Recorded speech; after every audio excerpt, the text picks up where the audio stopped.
We're All live. right, perfect. All right, well, hello everyone. This is Alex, Jocelyn, Karen, and Emily, and we'll briefly kind of walk you through some information for our lesson plan for our PLC group.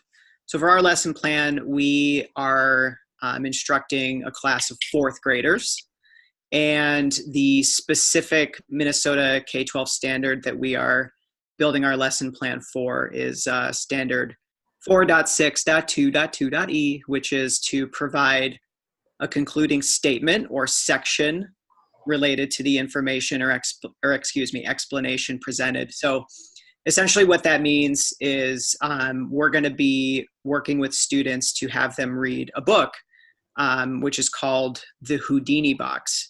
And the objective of the lesson is to ensure that students have an understanding of what to think about while reading a book in order to understand if they're comprehending the text effectively. And with this lesson, we want to see that they can demonstrate comprehension of the book, The Houdini Box itself. So with the lesson itself, what we do is we do read alouds. So between the class as a whole, we read through the book. And the sort of outcome of the lesson is to have students kind of create their own ending. But in order to do that, they need to have comprehension of the characters, pieces of the plot as well. So something that we'll do to ensure that is we'll actually have them fill out what are called comprehension cubes. So we start by kind of just explaining what that is to them, and then we have them fill that out along the way, and that gives us some insights into whether or not they are comprehending that. Another thing we use is something called essay maps, and that allows us to check for knowledge of their writing process through this as well, because kind of again the outcome of the lesson is to have them, after they've read the story or most of it, to create their own ending to it. And with that, we coach them through the writing process as well. So there's a couple things that get included with that: pre-writing, drafting, revising, editing, and eventually publishing the ending as well. And I think I'll leave it at that for now. All right. So a little bit of learning and development theory that we connected to our lesson plan was Vygotsky's theory of cognitive development. Just that in the way that it helps students to develop a deeper knowledge of content through social interaction among peers. We have a lot of small group activities built into the lesson plan, as well as improving students' ability to learn from the text by summarizing, questioning, clarifying, and predicting. That's kind of the main basis of our lesson, through predicting what you think would be the ending to the Houdini Box book. As well as Erickson's psychosocial stages are connected as well. We are giving children the ability to make choices, so they are allowed to choose what they think would be in the ending of the Houdini box, what would be inside the box, and choose their own ending. Also, we have broken instruction into activities into small steps, provided the pre-write, drafting process, revising. All of these are in steps, as well as we have several steps throughout the entire lesson, which will be broken up into a few 20-minute chunks. Again, having the children focus on what their choice is for providing the ending, and encouraging them to use their interests and look further into things that they think would be interesting to find within Houdini's box. So I'll leave it at that, and it is on to you, Karen.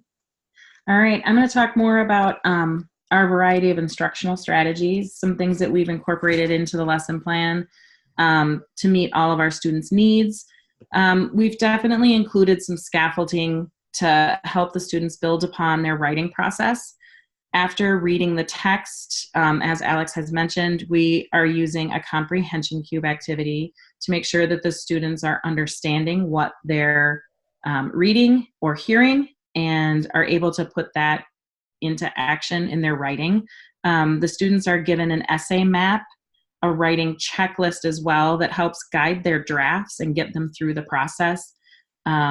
And then for their end product, they're going to have from about middle of the writing process all the way through the end, the rubric, which will allow them to really look at what we'll be looking for, how it's going to be graded, how they can expand upon their writing, how they can meet that rubric and set goals for themselves.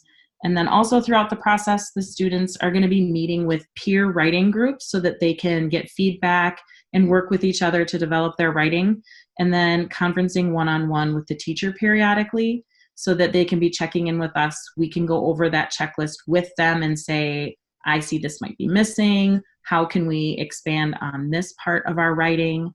And that's about that for instructional strategies. I'm going to send it over to Emily for more on planning instruction. Mm-hmm.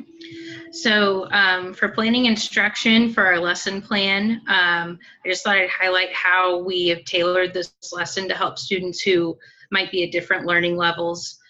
So for example, students that might be at different learning levels, they can go through the different stages of the writing process so that if they need individualized help from a teacher or from a peer, that is available to them. Or if they are comfortable writing on their own, they will still be able to do that. And they can, they'll still get all of that checked without having to check with maybe with a peer, but they'll still get it revised by a teacher.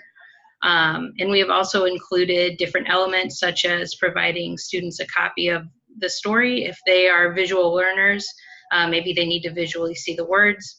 So, that's something that we would provide to them as well. And that pretty much wraps up our lesson plan, unless I missed anything on my end.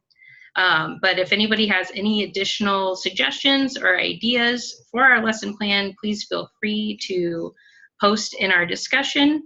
And thank you for listening.